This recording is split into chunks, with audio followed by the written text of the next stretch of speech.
So we will pick up and continue a little bit where we were last night, but Cheryl had asked some questions. So what I'm going to do is I'm going to put are you familiar, Cheryl, with the concept called Adam Kidmon? Are you familiar with that term, Adam? I've heard you say it Kidmon. all the time. Adam Kidmon, the phrase actually means the God-man in the sky. So in all astrology, if you take that chart, that calendar, did y'all see the calendar? Right. And farmers, yeah, this calendar right here, you can get this calendar right here, and this calendar, my grandfather got this exact same calendar, and he didn't plant anything. He wouldn't even dig a post hole without consulting this calendar. I just remember that. I mean, I remember those things, that he would consult his calendar, and all he would do with his calendar is he wanted to see if the moon, always remember the moon, because it's magnetic and feminine, it's the moon that's bringing forth, birthing. He wanted to know where and what the moon was doing. So, and he's in the daytime, so he can't see the moon, so he would consult this calendar, and this calendar would always tell him whether the moon was in the neck, or in the breast, or in the bowels. Do y'all ever remember that yourself? Y'all remember that? Or in the knees, or in the feet? Well, so where do they get? All of those are parts of the physical body, right? So where they get that is from the ancient Adam Kidmon. And the Adam Kidmon, let me just go ahead and stick it up here. We'll, just as a point of reference, we'll look at it. I'll put the cardinal cross because it has to be laying over the cardinal cross. And the reason it's called the cardinal cross is because it has a solstice, which represents the phallic, the straight up erection. It represents the soul test. Soul is sun, test is steel. Soul test. So the solstice represents where the sun reaches its high point and low point. And the equinox is where we get our word equal. The reason it's called the equinox is because on March the 21st, the day light hours and the nighttime hours equal the same. Every year, no matter what, every year. 12 hours daylight, 12 hours night. And where we get Libra, the scales, we call them the scales of justice, but really it's the pelvic. And the reason, and once if you ever can remove yourself from the idea of the scales of justice and God's found you wanting and you're guilty.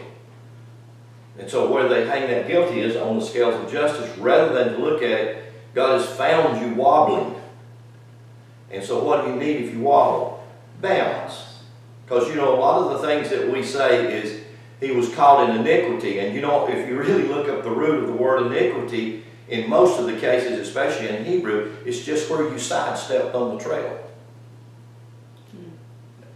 How many have ever done that? If you've ever gone walking in the woods, I promise you'll sidestep on the trail because you'll see something over here very interesting. And here you went and created iniquity. You took a sidestep. Well, what do you do in the result of that? You go right back on the trail.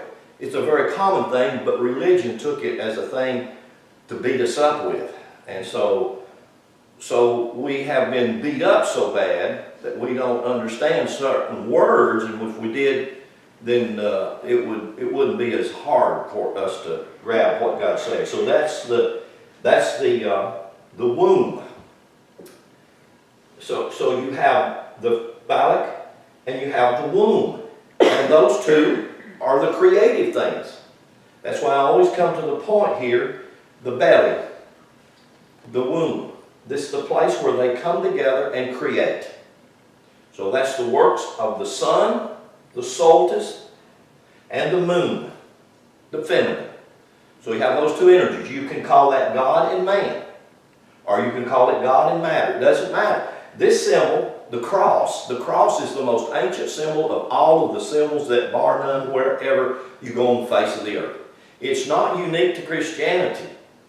Christianity tried to make it unique and think that God only hung one son on the cross. Yeah. The cross was always symbolic of every son, woman, is hung on the cross. So no matter who you are, you're hung on the cross. And so it's called cardinal because it has these 4 major points.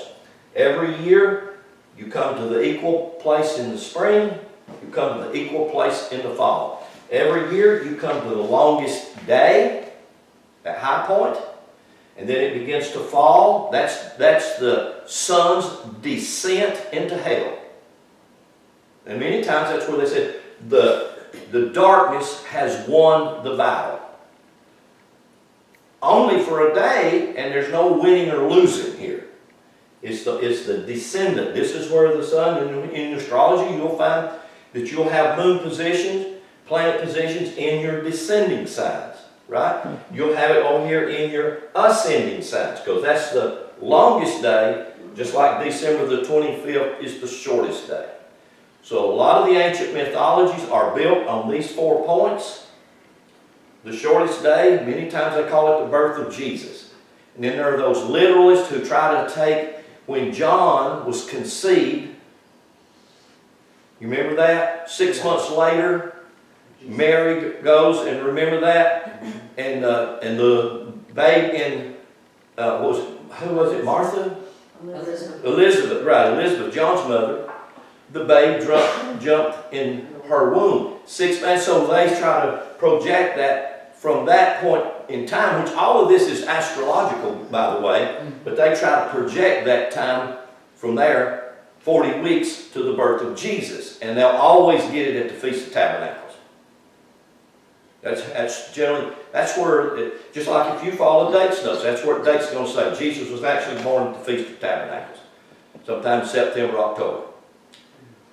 But in all the astrological mythologies, the sun is always born on December the 25th. That's why that is a national holiday called the birth of Jesus. And that's because it's the shortest day of the year, and it's also the only time in the whole year, 365 days, it's the only time that for 3.5 days the sun cannot be seen, period, on the northern hemisphere.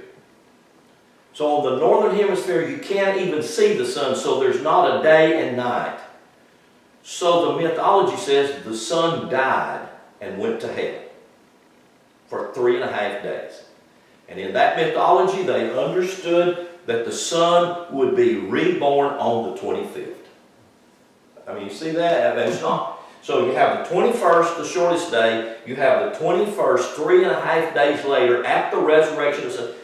I mean, anybody that would commonly think about it and read the 4 Gospels, you can see that story of Jesus laying over this story. It's just there. In so many ways, it's phenomenal. So when you see this wheel, you have what is called the Adam Kidmon. And the Adam Kidmon is like this. And this is my depiction of a baby in the womb of its mom. Okay? That's its pelvic, and from that, and you all have heard the story. It says, he bruised my head, Genesis chapter 3, but I will bruise his heel. And that's referring to these 2 signs right here, Pisces and Aquarius. So now then you lay the signs over this, and this is where you get that chart in that calendar, is you lay these signs on top of this, and in every place you'll have the different aspects of this sign. And what I mean by that, that's your 12-spoke wheel, that's the Elohim. So Aries is the head, the ram. So this energy of Aries, the ram, the head, every day as the sun and the moon move through these different planetary spheres, they create this energy, and in the womb of your mom, right here, we're just going to put this womb. You want to see that as a whatever.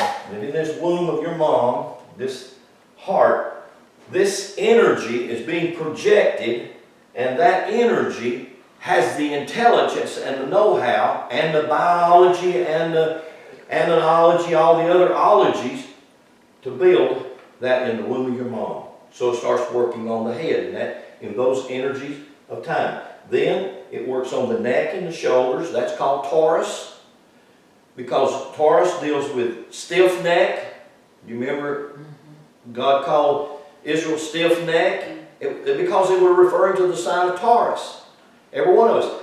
Our carnal, egoic self is the lower brain. That's the cerebellum, the Taurus, cerebellum.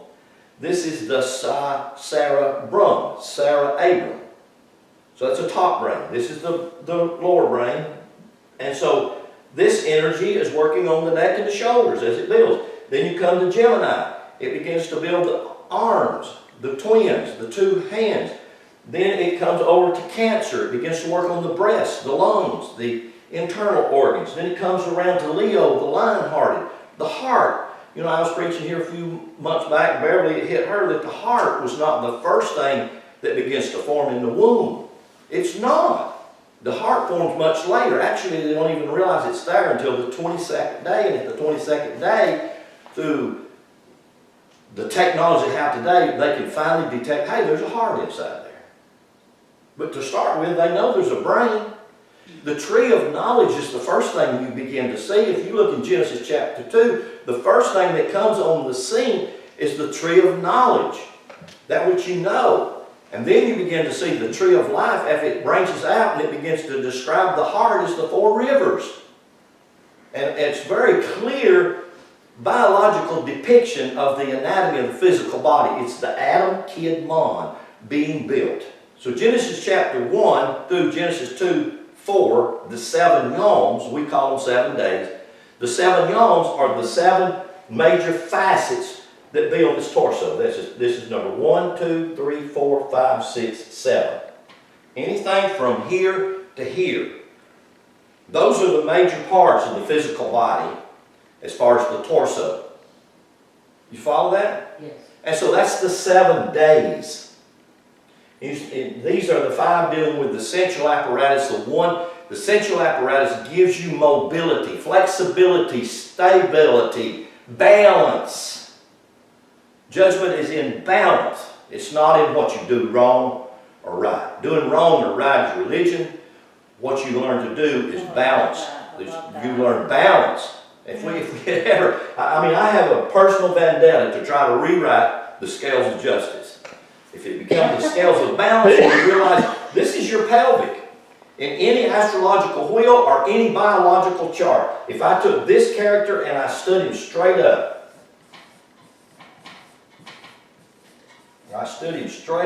just exactly like that. I can take all 7 of these and put all 7 of them right there. You can do exactly the same thing with the 7 golden candlestick. The 7 golden candlestick actually looks like this, and I'm sure all of you have seen me teach on this several different times. That's the 7 golden candlestick.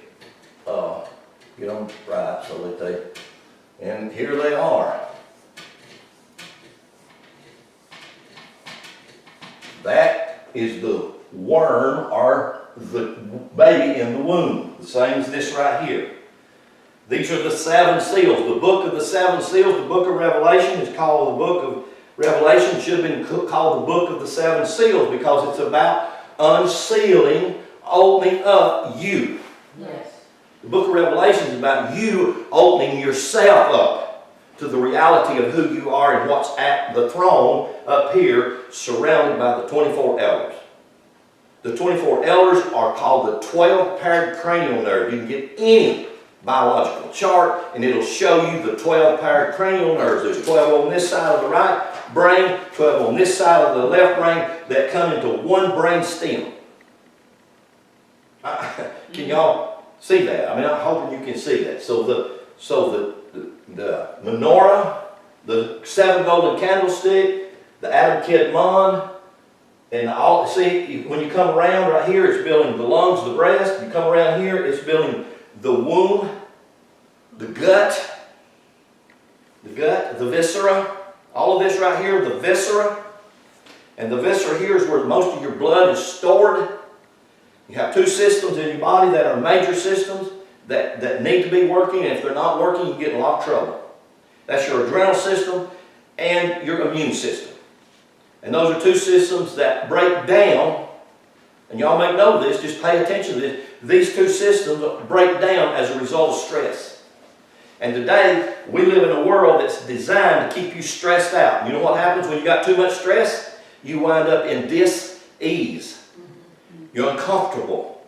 And in dis-ease, you wind up with a disease.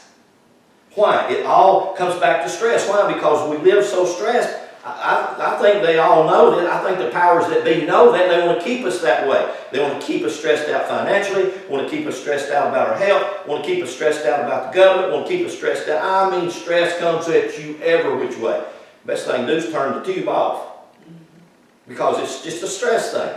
It just stresses you out. Well, what does that do? It throws all of the blood out of your viscera in here into your extremities, and so you're always ready to fight or flight. You're always ready to run or defend. And you watch that when we're always ready, bless God, I ain't done that. You defend yourself. You got all your blood out here in your extremities. Well, it needs to be in here. You'll calm down. So this is the Adam Kid Mon. So you come around here to the womb and then to the pelvic. So these seven, this is the Adam Kid Mon. This builds you. Every one of us are the results of this energy and this work. So when we talk about your birth chart, when we start talking about how that you are the results of your birth chart, we'll get into that some here in just a few minutes. I'm just going to leave that, the Adam Kid Mon up there. We might refer back to him. So anyhow, does that make sense?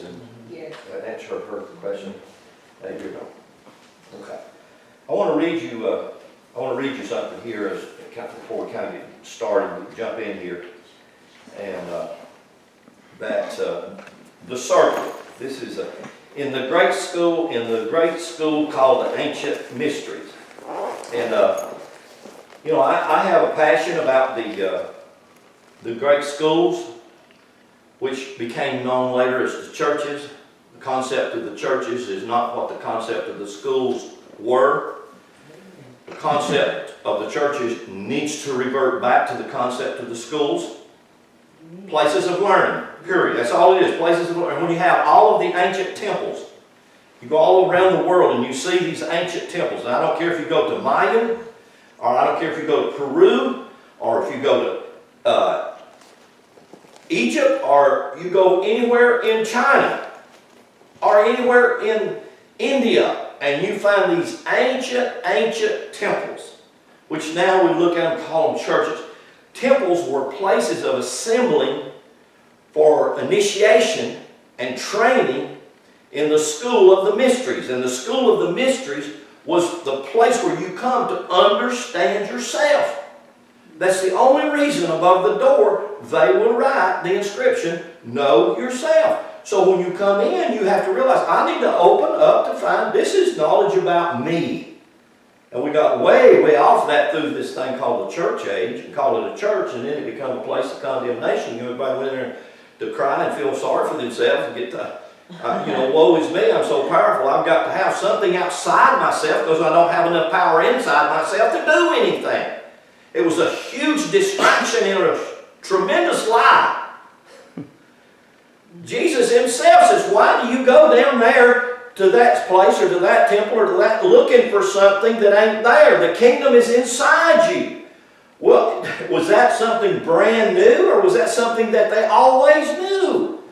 It's something they always knew. The schools always taught the kingdom. In other words, the kingdom, the essence, the ability, the governmental power of God is in your being.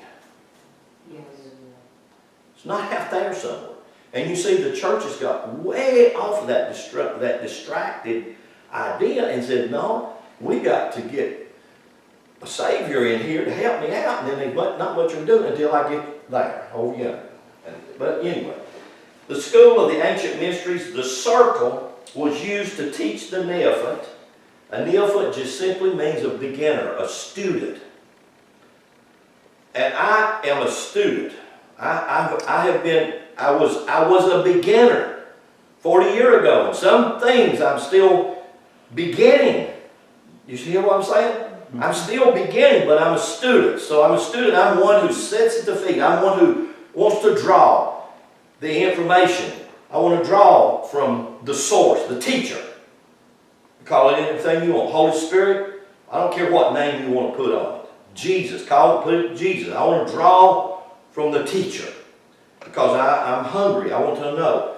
So, and that's what the schools and the mystery schools were about.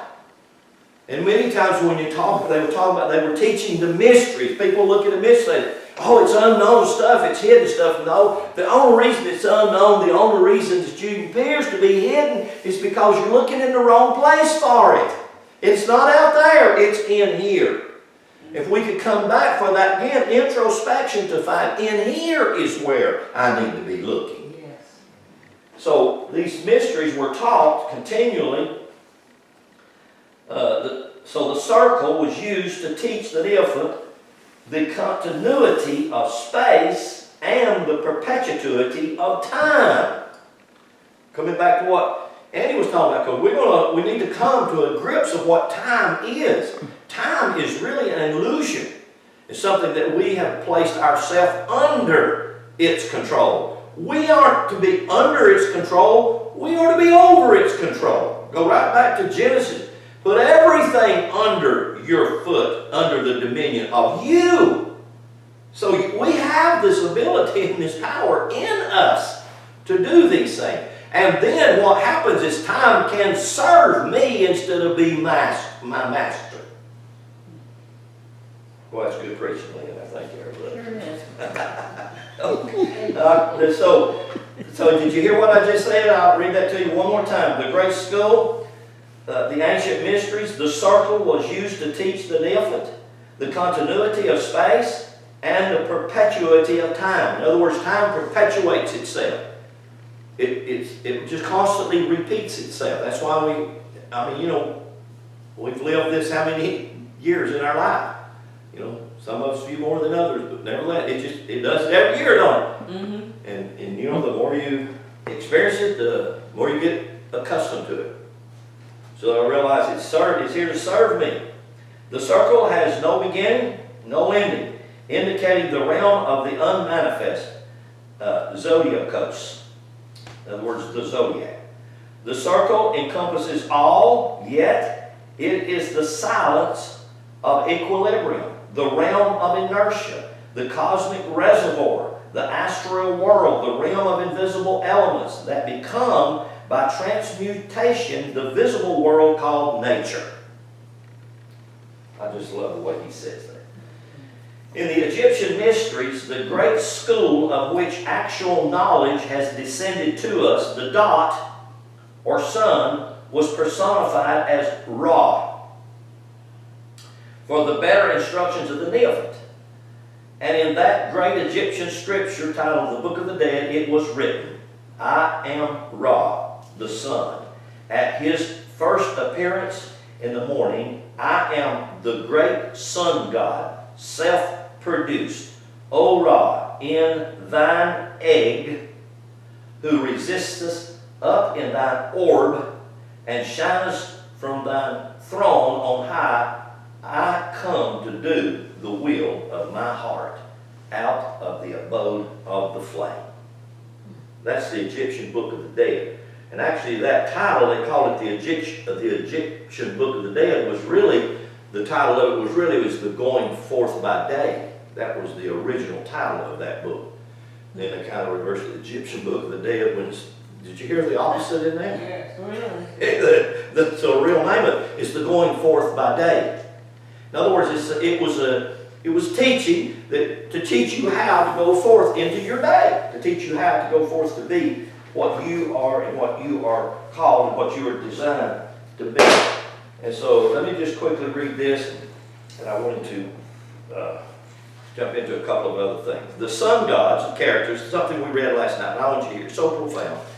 The sun god characters, none of whom can it be said positively that they were living personages.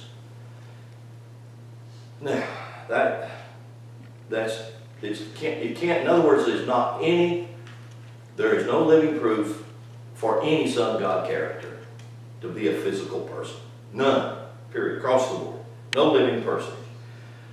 It must be clearly noted, purely typical figures in the national epics of the several nations. They were symbols, one might say, but of what were they symbolical? And this is the best, to me, the best information that you could possibly gain if you can open your mind. If people can open their mind and get this bit of information. What were they symbolical? So any sun god character I'm talking about, you put a name on it, I don't care. You can put Jesus on it. You can put Buddha on it. You can put Krishna on it. It doesn't matter. You can put Ra, Horus, just anyone you would like to name. What was he about? Was he about this all-powerful, special one child that God had? No. Here's what it was about. It was the point of the most importance. They were representative characters summing and epitomizing in themselves the spiritual history of the human individual in his or her march across the field of evolving life on earth. Yes, hallelujah. If you can ever get that, it's not to belittle or take away from a literal Jesus. It's not to take away from any other sun god character. It's to actually build him up. If we could just get that and stop fussing and finding, which is real and which is not, and this is of the devil and this is a deceiver. No, all of them were teaching different facets of this phenomenal energy, the power of God, the Elohim. Whew, Lord have mercy. They were types, they were the types and the models of the divine potentiality pictured as coming to realization in their careers. They were the mirror held up to mankind. Can you hear that? These characters always are pointing to you. Even when you follow the four Gospels, Jesus is always pointing to you and me. Jesus never come to build a church. Never did build a church. It's just not there. It's not right. Man did that. Man did that thing. Jesus always, the only church he was building is you. You were the church. Ecclesia. Ek means cross place. Kleo, klesia means the power or the ability for words. Gosh, can you get that? Boy, they got so far off with that one. Ecclesia. Ek. E-K or E-X. X. It just simply means a cross place. Well, these are the cross places right here where the energy's coming together and creating. And what is it creating? It's creating through vibration, through sound. And what is that called? Logos in the Greek. What is it translated as word? What is word? Word is the moving of breath across different frequencies. What was, Klesia? What does that mean? Klesia, that means the place of the emanation of words or energy. Klesia comes from the root Greek word kleo. The place where energy proceeds. It's out of your gut. Out of your viscera. They were the mirror held up to mankind in which could be seen the possibilities locked up in man's own nature. Come on. Ooh, doggy, that is so good. Hallelujah. By the God of yourself. They were type figures delineating the divine life that was an ever possible realization in any person devoted to himself. God, I tell you, I kind of like Brother Hagen. That puts run in my feet. God, ooh, Lordy, hallelujah. The solar deities were the gods that ever came. They were described as coming not once upon a time, but constantly and regularly. Why? Because, well, I want to get into some things about that. Just so much here I want to kind of look at. But let me just, there were the Son of God, the Son's energy, the Ra, Jesus, anything we would like to call it, that energy is constantly coming to me. That's why they say it's coming in the clouds. I mean, those are typological expressions. Right now, that sun's energy is not only coming in the clouds, it's coming through those clouds because it's cloudy. But the clouds ain't stopped it. Nothing doesn't stop it. It constantly comes. It's just like we say, well, I can't lay out there today in the sun and get any energy because it's cloudy. That's not true. You know, a lot of people lay out in the cloudy day and get blistered. Why? Because the sun doesn't stop it. You think, well, the clouds is slowing it down and weakening it. No, it's not. That's a mirage. That's an illusion. The power of that energy is still constantly emanating. In other words, it's vibration. Vibration is words. We think words are just what I'm saying with my mouth. Vibration is sounds. Different sounds it makes. I mean, you can go out there and listen to the sounds. I mean, it tells you, Psalms 19, the heavens declare. That word declare is kafar in Hebrew. It actually means to proclaim, to prophesy, to talk, to tell. It's constantly prophesying, talking, and it's constantly talking to us. It's constantly telling us. It's constantly putting its energy in us. It's doing it through the walls of this building, this house. Because that doesn't stop it. Nothing stops it. I thought of a real good word, growing. We're constantly growing. Nothing stops, even when the roots are in the ground and everything. It looks like it's dead, but it's still growing. So that's another word I thought. Growing. We're just always growing. We never stop growing. We're giants. We're getting to be giants, beyond giants. Yeah. You know, That's good, Beverly. Yeah. Yeah.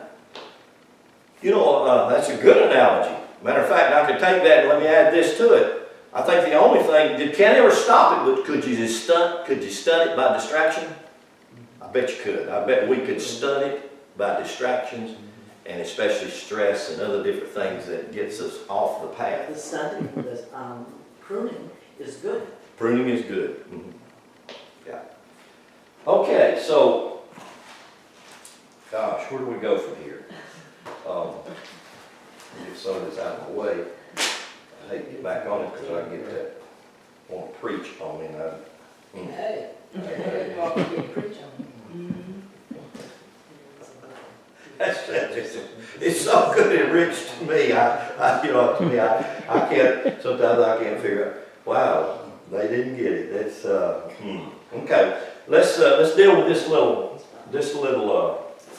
thing right here. I'll show you something. Maybe, I'm hoping this might help a little bit. Because I do know, and I'll say this to all of you up front, that most of the stuff about astrology is somewhat new to me. Somewhat. I am versed in it, you know, in like putting the Elohim and understanding that these are energies, understanding the creative aspects, and understanding how that they're constantly growing me. As Beverly just said, I do understand that. But now that to put it in retrospect and to try to point it down, there's some big questions in the backs of my mind, and I'm trying to figure out so many things, simply because so much movement, so many different things involved in that movement. Because the Milky Way galaxy is big. And here was one thing that helped me out a little bit when I started to see this about the Milky Way galaxy. If you look at the Milky Way galaxy, it actually does look like that in a way. And of course, if you can see that, I don't know if you can even see that on the chart, but if you can see that, actually you can Google this if you'd like. Google the Milky Way galaxy as the serpent. And they'll show you several really good pictures of how the Milky Way galaxy does appear to be that way. So, and here's how I could do the Milky Way galaxy. So that you can kind of get an understanding of it, is it's divided into these 12 segments. Okay, yeah. Okay. And of course, those are the 12 astrological places of the zodiac. So my question was for a long time, well, is the zodiac just in this arm of the Milky Way galaxy? That was always my question. Or I still have a lot of questions. Let me just say, I have hundreds and more questions than I have got anywhere near answers. I'm a constant seeker and asker. I worry God out. You know what I mean, worry God out? That means I just won't leave him alone. Yeah, but what? Yeah, but what about it? Yeah, but what about it? Well, yeah, but I know he don't wear him out. Yeah, but. That's my argumentative first words when I'm talking to God. Yeah, but. Because in my mind, I'm already thinking something different, and God's trying to show me something different, and I don't see something different. I'm seeing it the way I saw it, and I'm saying, yeah, but. Do y'all do that? Mm-hmm. Yeah, okay. So here it is. This is this, and this is this. Now, the earth, let me see if I can find this and read this to you and see if it makes sense to you. The 12 houses of astrology are arranged on a circle-shaped chart or a wheel. Don't confuse the wheel of house with the zodiac wheel. They're different wheels. Now, didn't that blow you a curve, huh? Yeah. What do you mean? They are and they're not. And this is a conundrum, so just watch this. Paradox.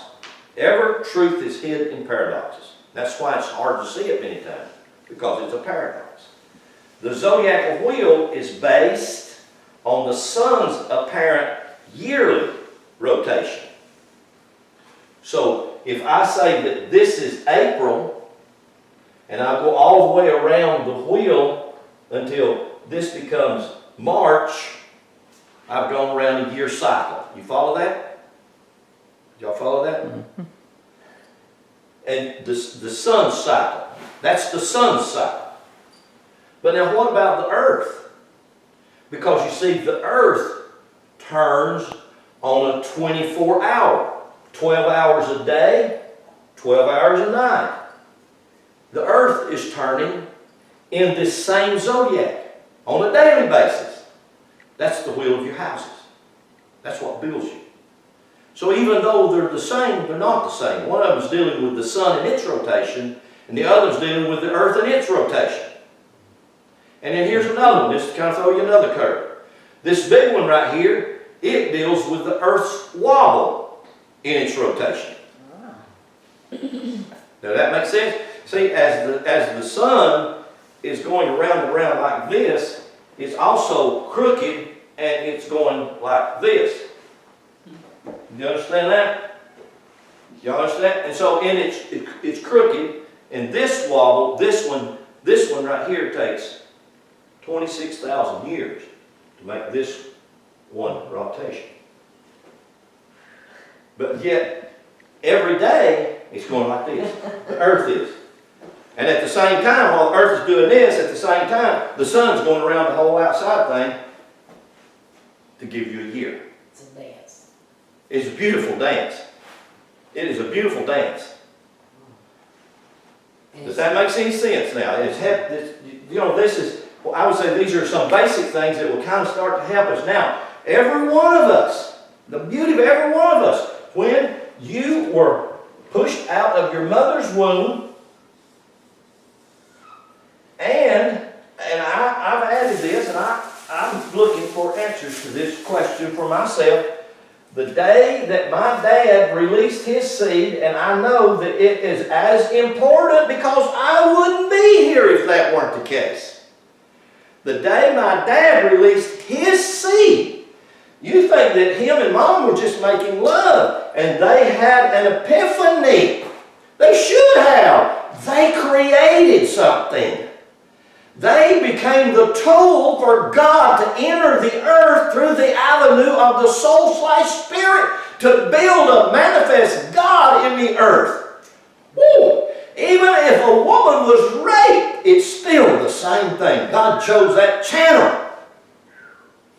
That is just so phenomenal. Well, the whole heavens were at attention at that split moment, and they were energizing that moment for that time, and they imprinted. When you were pushed out of the womb, the heavens were at attention at that moment you were born. They were prophesying, proclaiming over your life. They input themselves in you. Whew. That's why it's important to know that. And to realize if this is true, and it is, I know it is, if this is true, then what Jesus meant when He said, you take up your cross, Jesus was not only referring to my birth time, He was referring to the balance of it, because everything runs on an equinoctial or a solstical moon sun energy. So this is what's important.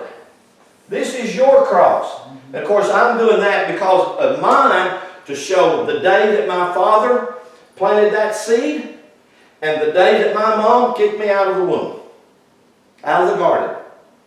Genesis chapter 2 and chapter 3 is not only the creation of the child in the womb, it's also the delivery of that child to the physical manifest world in Genesis chapter 4, where you have Cain, Abel, Seth, which is the mind, will, and emotions.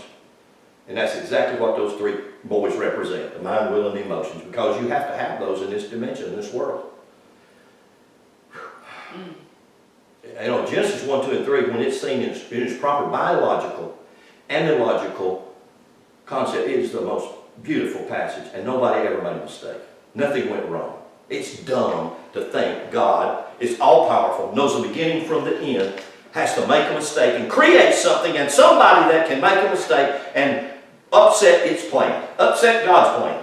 That is the dumbest thing we ever bought. I know it. But we bought it, hook, line, and sinker. Yes, And because we did that, and because we're just sinful creatures, because we created iniquity, in other words, we got inquisitive in the trail, not like we fooled God.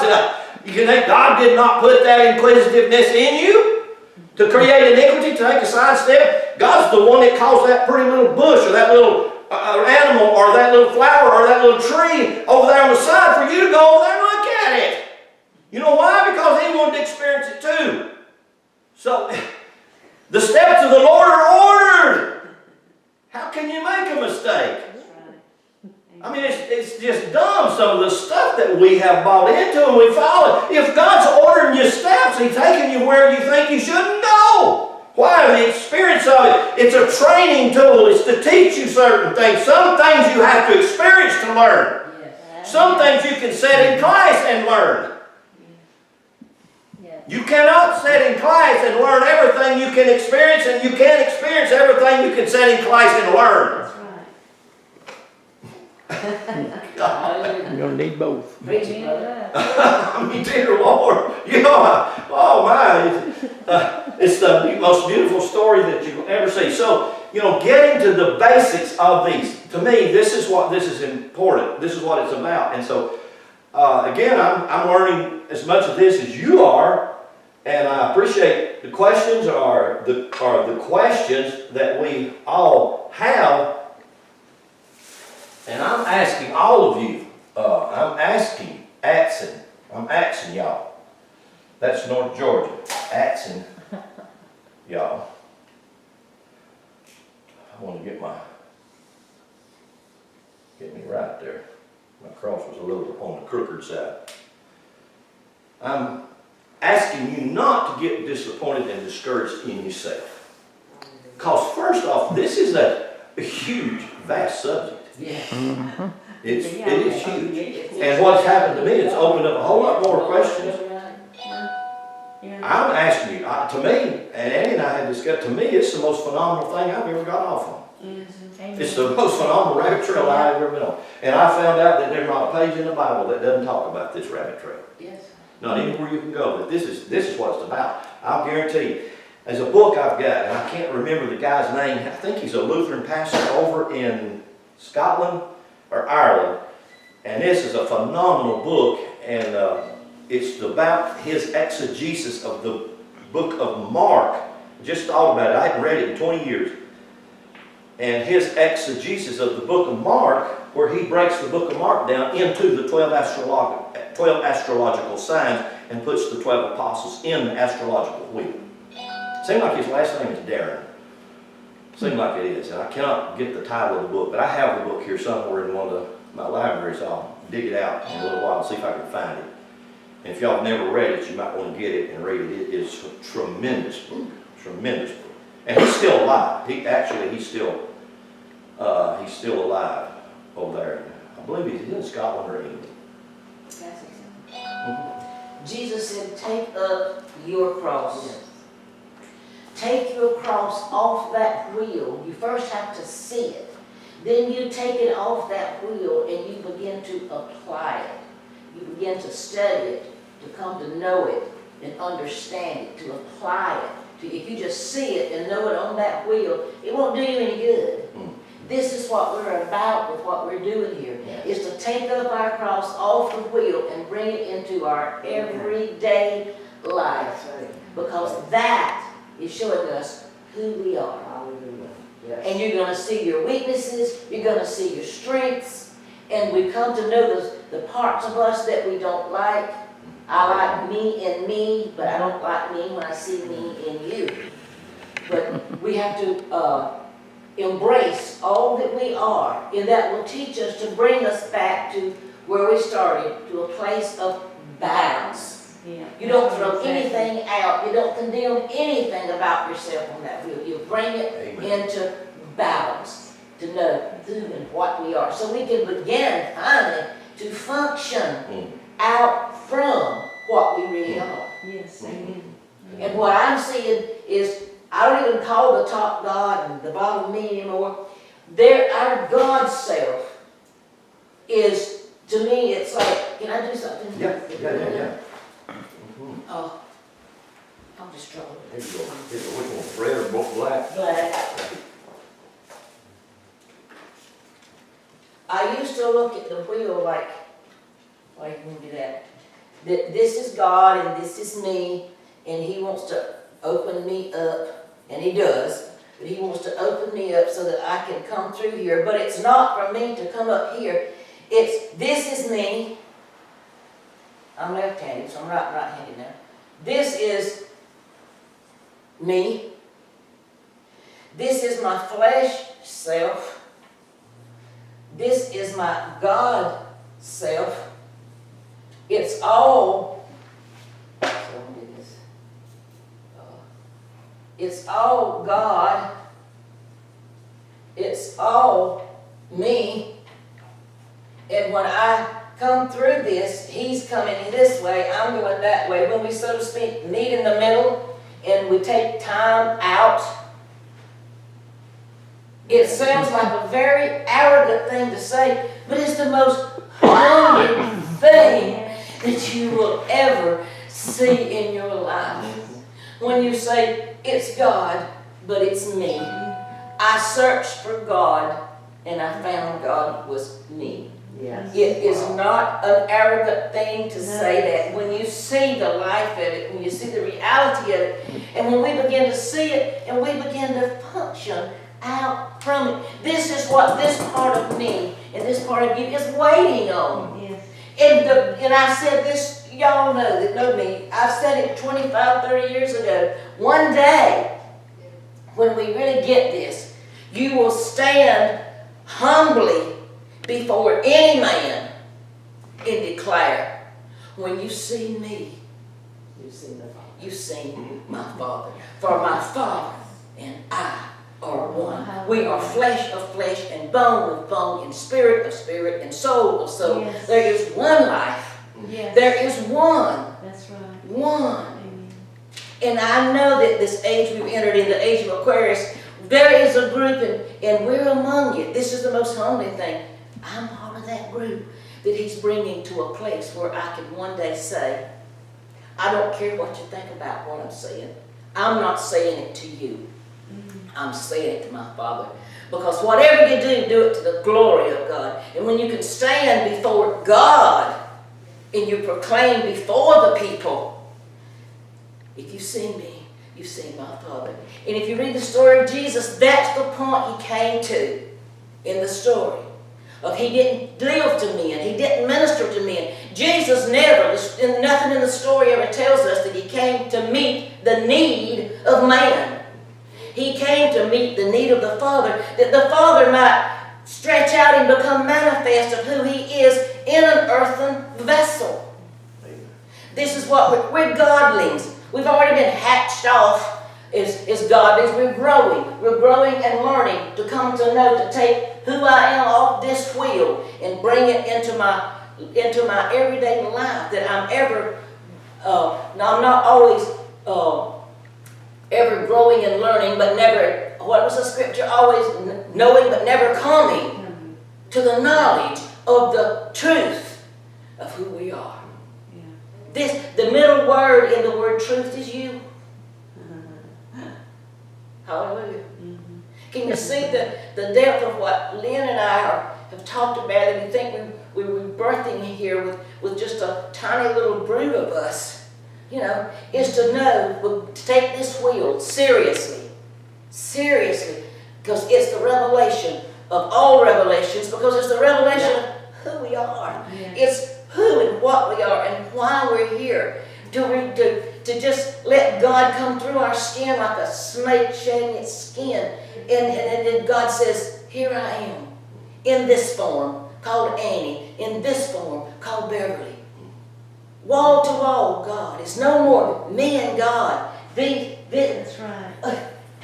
There's only one. And it's me, and it's God.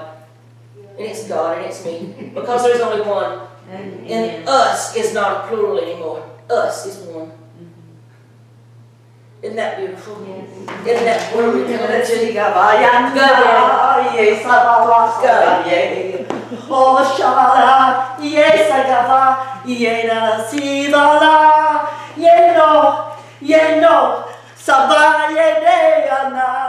Sabah yene guvaneya salava shashevana ongavana shanava yesa.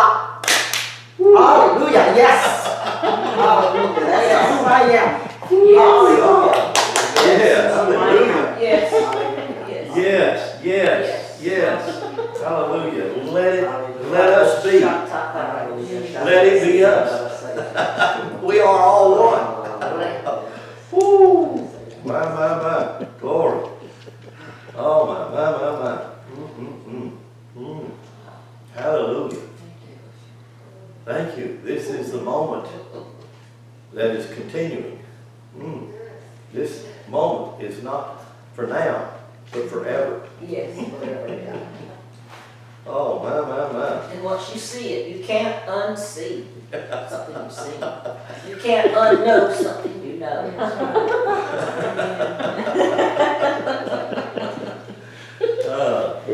The moment of becoming is being. Yes, exactly.